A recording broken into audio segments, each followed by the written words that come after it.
นสองมองเห็นหัวใจเฮานึกขึ้นใดไหนคินเจ้าหอมเห็นสวนดอกไม้บิดาปลูกไว้ตั้งแต่นานมาเวลาง่วมเหงาเจ้าสวยบรรเทาเฮาให้โศกาเจ้าดวงจำปาผู้เคียงเฮามาแต่ยามน้อยเอ่ยกินเจ้าสำคัญติดพันหัวใจเป็นหน้าหักใครแพงไว้เสยสมยามเหงาเฮาดมโอ้จำป่าหอมเมื่อดมกินเจ้าปานพบสู่เก่าที่พากจากไปเจ้าเป็นดอกไม้ที่งามวิไลตั้งแต่ใดมาเจ้าดวงจำปามาลาควันหักของเฮียมนี่เอ่ยโอ้ดวงจำปาบุพผาเมืองลาวงามดังดวงดาวสาวลาวเพิ่งใจเกิดอยู่ภายในแดนดินลานสางถ้าได้พัดพาเนราเทศจากบ้านเกิดเมืองนอนเหียมจะเอาเจ้าเป็นเพื่อนห่วงเงาเท่าสิ้นสีวาเจ้าดวงจำปามาลางามยิ่งมิ่งเมืองลาวเอ่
เนราเทศจากบ้านเกิดเมืองนอ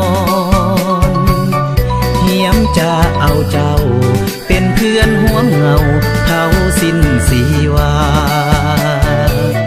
เจ้าดวงจำปามาลางามยิ่งมิ่งเมืองลาวเอ่ย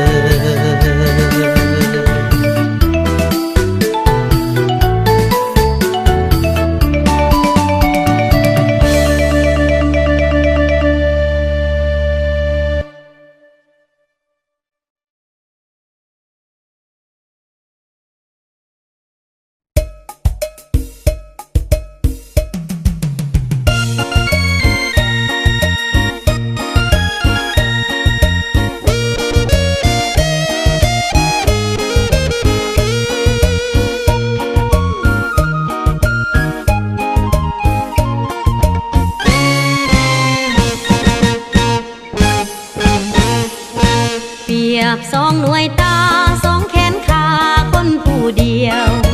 ลาวเวียดนามเพื่อนแพ้ความจะปืนยืนอยู่เคียงกันเพื่อนอยู่เมืองนั้นเก่าอยู่เบื้องนี้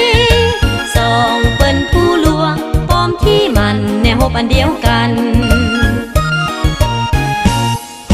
เสียงปืนเพื่อนดังพร้อมๆกันกับของพวกเฮาสองสัตว์ลาวเวียดนามความดับสูญศัตรูตัวเดียวเสียงเพื่อนใส่ยองเสียงเฮาใส่ยองดังแววพร้อมกันโคตรสานันพวกเฮาสะลองใส่ดังแววพร้อมกัน อเขาสลองใส่โอ้งามแท้เดสายใจลาวเวียดนามดังดวงจำปาและบัวหลวงพวมบ้านซื้อเปรียบอายน้องเกิดความท้องพ่อแม่เดียวกันหากแข่งกันเป็นตายด้วยกันสุขด้วยกันและทุกข์ด้วยกันสายใจลาวเวียดนาม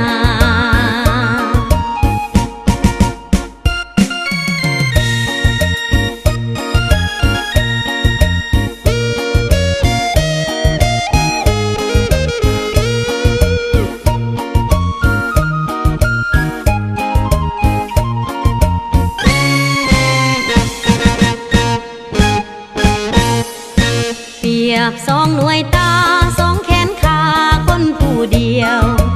ลาวเวียดนามเพื่อนแพ้ความจะปืนยืนอยู่เคียงกันเพื่อนอยู่เมืองนั้นเฮาอยู่เบื้องนี้สองเปิ้นผู้ลวงปอมที่มันแนวหบอันเดียวกันเสียงปืนเพื่อนดังพร้อมๆกันกับของพวกเฮาสองสัตว์ลาวเวียดนามความดับศูนย์ศัตรูตัวเดียวเสียงเพื่อนใส่ยองเสียงเฮาใส่ยองดังแววพร้อมกันโคสานันพอเฮาสลองใส่ดังแววพร้อมกันโคสานันพอเฮาสลองใส่โอ้งามแท้เดสายใจลาวเวียดนามดังดวงจำปาและบัวหลวงพวมบ้านซื้อเปรียบอายน้องเกิดความท้องพ่อแม่เดียวกัน